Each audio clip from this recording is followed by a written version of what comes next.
안녕하세요. 인문예술가 감성지능 김금혜입니다. 이번 주 여러분과 10주차에 해당하는 자기조절, 감정에 대해 알아보는 시간 가지겠습니다. 우리 교재는 8장이고요.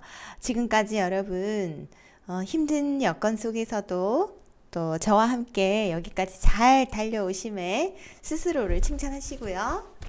네, 그리고 또 온라인에서 만나는 분들, 또 함께 토의하고 계시는 분들에게도 토의의 내용이 아니라 또 서로를 응원하는 메시지 보내시면서 끝까지 잘 달려가 보자고 힘을 보내면서 10주차 시작하겠습니다, 여러분. 화이팅 하고 시작할까요? 하나, 둘, 셋! 화이팅! 네, 잘하고 계십니다. 자, 여러분, 지금 어떤 감정이 드십니까? 우리 살아가면서 즐거움이나 기쁨 같은 긍정적 감정도 느끼고요. 또 슬픔이나 분노 같은 부정적 감정도 경험하시죠? 지금 10주차를 시작하시면서 여러분은 긍정적인 감정이 드셨나요? 슬픔이나 분노가 일어나셨나요? 혹시 10주차 시작하는데 분노가 일어나신 분은 안 계시는지 제가 걱정스럽습니다. 네. 저는 이렇게 또 건강하게 여러분을 이렇게 뵙게 되어서 저는 기쁨의 감정을 느끼고 있습니다.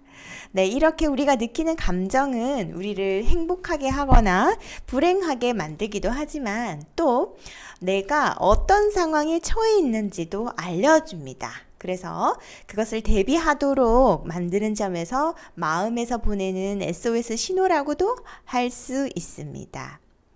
어른이 되면 감정을 조절할 줄 알아야 한다라는 말을 많이 듣는데요. 사람들은 인간관계를 어렵게 하는 불쾌한 감정을 억제하거나 회피하는 것을 감정 조절이라고 생각할 수 있습니다. 그러나 긍정적인 감정이든 부정적인 감정이든 모든 감정은 나름대로 우리에게 가치가 있습니다. 그래서 바람직한 감정 조절은 부정적 감정을 억제하고 회피하는 것만이 아니라 감정이 우리에게 전하는 메시지를 이해하고 거기에 맞게 반응하는 것입니다. 예를 들면 친구에게 질투심이 느껴지는 것은 나쁜 것이 아니라 그 친구가 가지고 있는 거를 내가 가치 있게 느끼기 때문에 이러한 감정이 발생하는 것으로 의미로 이해한다라는 거죠. 감정은 우리에게 어떤 의미를 가지고 있을까요? 네, 맞습니다, 여러분. 감정은 행동에 에너지를 제공합니다. 예를 들면 기쁨을 느끼게 되면 자신감이 넘치고 또 타인과 무엇인가를 어울리려고 하는 데 비해서 불안을 느끼면 어떻죠? 자신감이 떨어지고 혼자 있으려고 하는 또 행동으로 연결되기도 합니다. 그래서 감정은 행동에 에너지를 제공한다. 그리고 감정 자체는 나쁘거나 좋은 것이 아닙니다. 불안이라고 하는 그 감정은 미래의 위협을 경고해서 미리 준비하도록 하고요. 또 분노는 자신이 바라는 게 지금 막혀 있다라는 것으로 나에게 뭔가를 알려주는 그런 신호가 된다라는 거죠. 그래서 모든 감정은 자기가 무엇을 원하고 어떤 상황에 처해 있는지에 대한 정보를 제공합니다. 또 감정은요, 상황에 맞게 조절되어야 합니다. 어려운 상황에서 불안을 느끼는 것은 자연스럽지만 또 그 지나친 불안은 무기력을 일으킬 수 있기 때문에 감정이 자동적으로 일어나서 통제하기 어려운 것으로 여기긴 하지만 이 감정은 상황에 맞게 적절하게 조절되었을 때 적응하는 데 도움이 될 수 있다는 거죠. 자, 우리 재미있는 걸 한번 살펴볼까요? 과거의 상처로 인한 감정 다루기 되어 있습니다. 네, 갑자기 강렬한 감정에 휩싸이게 된다면 자신이 처한 상황이 오히려 오래된 과거의 상처를 자극했기 때문일 수 있습니다. 어릴 때 부모에게 학대를 받았다든지 방임이 있었다든지 라는 그런 것 그러한 경험은 타인에 대한 신뢰감을 무너뜨리고 나중에 또 남자친구, 여자친구, 애인이 자신을 배려하지 않는 상황에 처하면 이러한 상처가 다시 드러나서 어릴 때 느꼈던 강렬한 분노나 불안을 다시 느끼기 때문이죠. 그래서 강렬한 감정이 대상만 바뀌게 나타나는 것일 수 있다라는 겁니다. 왜냐하면 그러할 때 그 어렸을 때 느꼈던 강렬한 분노와 불안을 일으키는 것은 지금 그 상황이 아니라 어릴 때 내가 받았던 상처가 다시 떠오르기 때문이라고 합니다. 또 한번 보겠습니다. 우리는 자신도 모르는 상처들로 인해서 고통받을 수 있지만 이러한 상처를 피하기보다는 인정하고 자신이 원하는 삶을 살아가는 태도를 가지는 것이 바람직할 수 있다는 겁니다. 인생은 나라는 버스가 삶이라는 도로를 달리면서 감정이라는 승객을 태우는 과정이라고 비유할 수 있습니다. 버스에는 기쁨이라는 멋진 승객이 탈 수도 있지만 수치심이라는 피하고 싶은 승객도 탈 수 있습니다. 상처받은 승객이 버스를 타고 고통을 호소하면 버스를 잠시 멈추고 승객의 이름을 불러서 관심을 보여주고 진심으로 위로해주면 버스는 조용해지고 다시 나는 인생의 길을 달릴 수 있게 되는 거죠. 아주 적절하고 우리의 인생을 표현하는 그런 비유였습니다. 네, 또 보십시오. 승객이 거칠든 착하든 인생의 버스에서 운전대를 잡을 수 있는 것은 누구일까요? 오직 나뿐입니다. 버스는 내가 선택한 인생의 목적지를 향해 가고 있는 것이죠. 이렇게 감정은 우리에게 다음과 같은 의미를 가지고 있었어요. 여러분도 동의를 하십니까?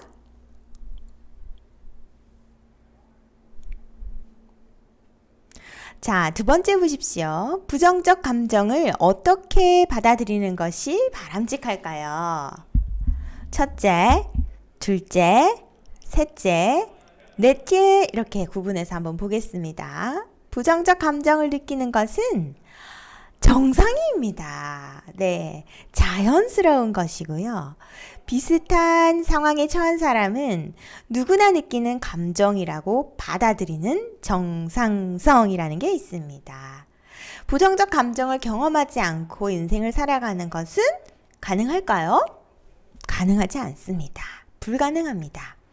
부정적 감정을 억압하거나 회피하기보다는 누구나 겪는 삶의 일부로 받아들일 필요가 있습니다. 친구에게 질투를 느낀다면 인간이니까 그런 감정을 느낀다고 받아들이면 마음이 좀 편해집니다. 둘째, 지속성입니다. 감정은 영원하지 않습니다. 상황이 변하면 감정도 변한다고 받아들이는 것이죠. 힘든 상황에 빠져 있을 때 가장 힘든 것은 자신이 처한 상황이 변할 것 같지 않고 또 그것으로 인한 부정적 감정도 영원할 것처럼 느끼기 때문일 수도 있습니다. 그러나 아무리 힘든 상황이라도 시간이 지나면 변하고요. 또 그것으로 인한 감정도 언젠가 사라집니다. 애인과 관련되어 있는 예시가 많이 나오네요, 여러분. 네. 애인으로부터 결별 통보를 받으면 세상이 끝난 것 같고 슬픔이 영원할 것 같지만 친구도 만나고 학교도 다니면서 시간이 지나다 보면 과거의 일처럼 느껴질 수 있다라는 거죠. 그래서 둘째의 특징, 지속성, 영원하지 않다라는 겁니다. 부정적 감정은. 자, 셋째, 신호입니다. 부정적 감정은 우리에게 고통을 주기 위한 것일까요? 고통으로 느낄 순 있지만 위험을 경고한다. 위험을 경고하고 자신의 무엇을 원하는지를 알아차릴 수 있도록 합니다. 부정적 감정은 신체적, 심리적 위협에서 우리를 보호해주죠. 예를 들면 높은 곳에 대한 두려움 덕분에 우리는 인간이 지금까지 살아갈 수 있었습니다. 생존할 수 있었습니다. 그래서 우리가 원하는 것이 무엇인지 알려줘서 그것을 얻기 위해 노력하도록 합니다. 높은 곳에 가면 두려움을 느끼니까 좀 조심하게 되죠. 네, 그리고 친구에게 질투를 느끼는 것은 친구가 가진 어떤 것을 가치 있게 여기기 때문에 그런 질투를 느끼게 되는 겁니다. 그래서 또 그것을 얻기 위해서 내가 그거를 얻기 위해서 노력할 수 있도록 또 하는 거죠. 그래서 부정적 감정은 신호라는 우리 신호를 주는 그런 의미도 있다. 그 다음 넷째, 믿음. 부정적 감정이 우리에게 미치는 영향은 감정에 대한 자신의 믿음에 달려 있습니다. 부정적 감정이 느껴질 때 우리는 그 감정이 어떤 의미를 가지고 있는지, 자신이 그 감정을 통제할 수 있는지, 감정이 얼마나 지속될 것인지, 그 감정이 누구나 느끼는 정상적인 것인지에 대한 믿음을 가지고 있으며 그 믿음이 자신에게 미치는 감정의 영향을 결정합니다.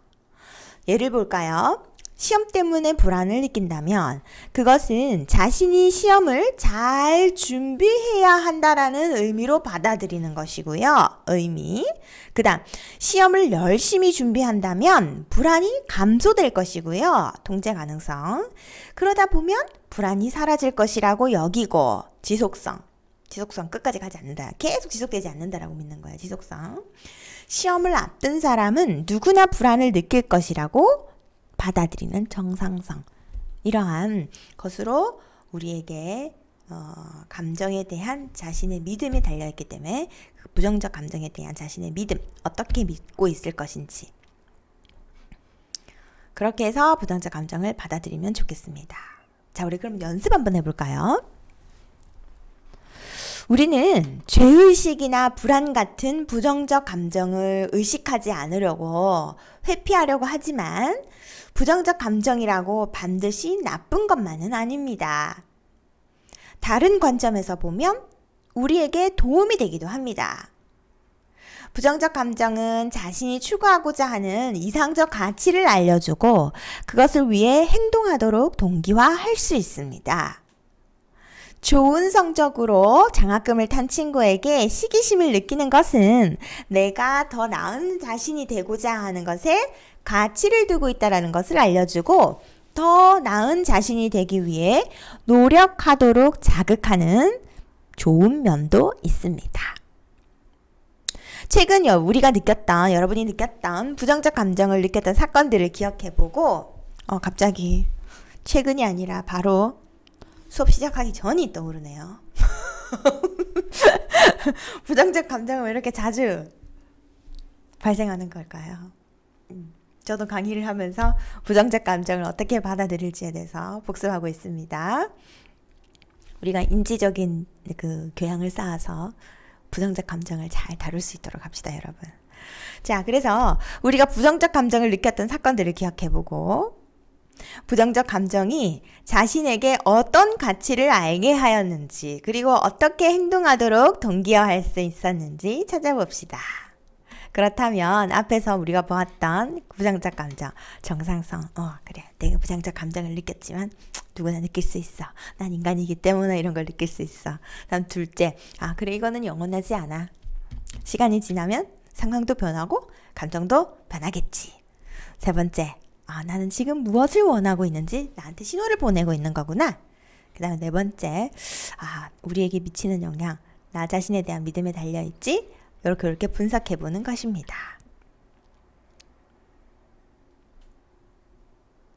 자, 우리가 역경에 처하게 되면요, 두 가지 유형의 감정을 경험하게 됩니다. 하나는 자연스럽게 느껴지는 1차적 감정이고 또 하나는 자동적 사고로 인해 만들어지는 2차적 감정이에요. 1차적 감정은 생존과 적응을 위해 필요한 감정이지만 2차적 감정은 자기 마음이 만들어낸 허상으로 마음의 상처를 가져올 수 있습니다. 애인과 헤어졌을 때 느끼는 슬픔, 그리고 자신을 타인에게 사랑받기 어려운 사람이라고 여겨서 느끼는 우울감. 이런 2차적인 감정, 1차적인 감정 당연히 헤어졌으니까 슬플 수 있겠죠. 슬프고. 그렇지만 그 2차적 감정으로 나는 사랑받기 어려운 사람이야 라고 여기면서 우울해지는 거. 이거 2차적 감정이죠. 1차적 감정은 시간이 지나면 줄어들어요. 슬픔을 느끼는 거, 헤어져서 슬프는 건 줄어들어요. 근데 2차적 감정은 자기가 스스로 만들어낸 감정이에요. 그래서 이 2차적 감정은 스스로 그만두지 않으면 계속 반복해서 나를 괴롭힙니다. 그럼 결국에는 내가 나를 계속 괴롭히는 거죠. 일단 객관적인 사실에 의해서 느끼는 슬픔은 오케이, 느낄 수 있죠. 근데 그 일로 인해서 나는 어떤 사람이야 라고 이제 확대 해석하기 시작하면서 생각하는 그런 2차적인 감정은 내 스스로 나를 계속 괴롭히고 있다라는 것이에요. 자, 2차적 감정은 그럼 어떻게 하면 좋을까요? 우리가 지금까지 쭉 했던 것 중에서 마음챙김이 있었죠. 네. 마음챙김을 통해서 2차적 감정을 알아차리고 그 감정과 자신을 동일시하지 않으면 극복될 수 있습니다. 즉, 사람들은 부정적 감정이 들었을 때 자신과 동일시해서 그 고통을 느끼지만 마음챙김은 자신과 감정을 분리해서 또 그러한 고통에서 벗어나도록 돕기 때문이에요. 그럼 이렇게 되는 거죠. 나는 사람들로부터 사랑받지 못하는 사람이다 라고 생각하는 2차적 감정이 있었다면 나는 지금 사람들로부터 사랑받지 못하는 사람이라고 느끼고 있다 라고 생각이 변화될 수 있습니다. 자, 감정은 조절될 수 있을까요? 자, 여러분 지금 어떤 감정이 드십니까? 기쁘시면 슬퍼해 보십시오. 슬프시면 기뻐해 보십시오. 조절될 수 있을까요? 자, 감정은 인간을 행복하게도 또 고통스럽게도 만들 수 있는 것이기 때문에 잘 조절해야 되지만 우리가 감정을 조절하는 방법을 배운 적은 없습니다. 그런데 감정을 조절하지 못해서 계속 회피하거나 억제하게 되면 어떻게 될까요? 첫째, 부정적 감정에서 쉽게 벗어나지 못하고 긍정적 감정을 느끼는 능력도 퇴화되어서 그냥 무감정, 삶의 기쁨이나 행복도 누리지 못할 수 있습니다. 둘째, 자신이 원하는 것이 무엇인지 알아차리지 못하고 무엇인가를 하려는 의욕도 떨어지고 무기력해질 수 있습니다. 셋째, 감정을 자꾸 회피하고 억제해서 인간관계에 문제가 생길 수 있습니다. 자, 그럼 직접적 조절 방법이랑 간접적 조절 방법을 한번 볼까요? 우와, 직접적 조절 방법은 무엇이 있을까요? 짜잔! 3가지가 나옵니다. 첫 번째, 어디 있을까요? 이쪽이네요. 쭉 위에 보이죠? 첫째 되었으면 쭉이 되어 있네요. 네, 첫째. 부정적 감정을 유발한 생각을 긍정적으로 변화시켜서 감정을 조절하기. 발표를 하다 실수를 했어요. 사람들이 놀리면 나 어떡하지? 나 바보라고 생각할 거야. 어떡해? 라는 생각이 떠올라서 수치심이 느껴졌다면 발표하다 실수할 수도 있는 거지 뭐. 누구나 실수할 수 있지 뭐. 라고 긍정적으로 생각을 해서 수치심을 조절하는 겁니다.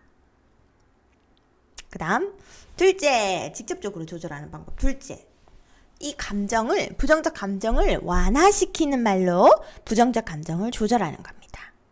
부정적 감정으로 인해 힘들 때 자기에게 위안이 되는 말을 해주면 부정적 감정이 좀 감소됩니다. 하고 있는 일이 잘 안 될 때 조금만 견디면 괜찮아질 거야 라고 자기에게 말한다면 정말 괜찮아져서 기분도 나아질 수 있다라는 거예요. 물론 위안이 되는 말은 일시적으로 부정적 감정을 줄여줘서 문제에 대응할 수 있는 여유를 제공하긴 하지만 근본적으로 해결하는 것은 아니죠. 단지 그냥 지금 내가 느끼는 부정적 감정을 이렇게 이제 도닥이는 느낌이겠죠. 자, 셋째. 상황을 있는 그대로 받아들이고 부정적 감정을 수용하는 것입니다. 사람들은 자신에게 일어난 상황을 잘 받아들이지 않는 경향이 있는데 그렇게 되면 어떻게 그 사람이 나한테 그럴 수 있어? 어떻게 이런 일이 나에게 일어날 수 있지? 하면서 부정적 감정이 더 강해질 수 있어요. 그런데 힘들더라도 이 상황을 받아들이고 이미 일어난 일이니 어쩔 수 없지. 되돌릴 수 없죠? 받아들여야겠다. 받아들이고 부정적 감정을 수용하면 슬프지만 누구나 겪을 수 있지 뭐. 부정적 감정을 수용하고 또 일시적으로는 힘들지만 시간이 지나면 부정적 감정은 자연스럽게 사라질 수 있다. 또 문제는 이렇게 상황을 받아들인다는 것이 쉽지 않다라는 것일 수도 있습니다. 네, 이렇게 부정적 감정을 직접적으로 조절하는 방법 3가지를 우리가 살펴보았어요. 자, 그러면 간접적인 조절 방법도 있다네요. 간접적으로는 어떻게 조절할까요? 그럼 여러분 여기 앞에 나왔던 거 부정적 감정을 직접적으로 조절하는 방법은 여러분 가능하시겠어요? 첫 번째, 긍정적으로 변화시켜서 감정 조절 가능하다. 손 들어보세요. 제가 여러분 그 클래스룸에서 글을 보니까 상당히 이 부분에 능력이 계신 분들이 참 많으셨습니다. 깜짝 놀랐습니다, 여러분. 대단하십니다. 자, 둘째. 감정을 완화시키는 말로 좀만 지나면 괜찮아질 거야. 이렇게 가능하신 분 손 들어 보십시오. 많이 계시죠. 네. 그 토이에서도 여러분 정말 클래스룸에서 여러분 정말 많이 제가 배웠습니다. 최고이십니다. 자, 그 다음에 상황을 있는 그대로 받아들이고 부정적 감정을 수용하는 것. 가능하다. 손 들어 보십시오. 멋지십니다. 보이시나요? 화면으로는 제가 저 밑에 있네요. 잘하십니다. 네, 직접적인 조절 방법 3가지입니다. 참고로 이 부분 퀴즈 내겠습니다. 자, 퀴즈는 우리 시험 볼 때 기출문제니까 꼭 참고해주세요. 그리고 언제든지 정답을 확인할 수 있는 기능으로 제가 설정해 놓았습니다. 자, 그러면 이 부정적 감정을 간접적으로 조절하는 방법은 뭐가 있을까요? 이것도 3가지 나옵니다. 이쪽이죠. 첫째, 저기 위에 있죠. 첫째, 가까운 사람에게 감정을 표현하고 공감을 얻기. 우리가 누군가에게 감정을 표현하는 것만으로도 사실은 마음이 편해지고요. 또 상대방이 그 감정에 공감해주면 감정이 해소되는 느낌을 얻을 수 있습니다. 그래서 우울감이 많이 줄어들 수 있어요. 둘째, 기분을 전환하기.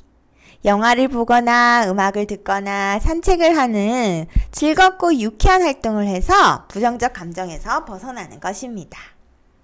저는 여러분과 이렇게 강의를 하고 또 온라인으로 여러분과 소통을 한 것에 대해서 또 이러한 주제로 여러분에게 강의를 할 수 있음이 참 저에게는 기분 전환입니다. 너무 좋습니다. 감사합니다. 네, 그리고 셋째, 감정을 유발한 상황을 바꾸는 것입니다. 부정적 감정을 줄이려고 애쓰기보다는 그것을 일으키는 상황을 바꾸려고 노력하는 것도 간접적으로 부정적 감정을 조절하는 방법입니다. 예를 들면 시험 때문에 불안함을 느끼신다면 시험 때문에 불안함을 느끼시는 분 계시죠? 전혀 불안하지 않으셔도 됩니다. 오늘 배워볼까요? 네, 불안을 느낀다면 생각을 긍정적으로 바꾸기보다는 기말 시험을 잘 볼 수 있도록 계획을 세운다. 이게 감정을 조절하는 간접적인 조절 방법이었습니다. 어떻게 하면 될까요? 네, 맞습니다. 퀴즈를 또 잘 보시고요. 퀴즈에 다 정답을 표기하게 되어 있으니까 한번 살펴보시고 또 수업 자료들도 제가 다 업로드 해 나왔거든요. 클래스룸에. 그것도 한번 보시면서 하면 시험 때문에 느끼는 부정적 감정, 불안을 간접적으로 조절할 수 있는 방법입니다. 직접적인 이제 행동으로 우리가 바꾸는 거죠. 네. 자, 이렇게 해서 10주차 첫 번째 시간은 여기까지 하겠습니다. 여기 정신적 방황으로 인한 부정적 감정은 두 번째 시간에서 만나겠습니다. 수고하셨습니다.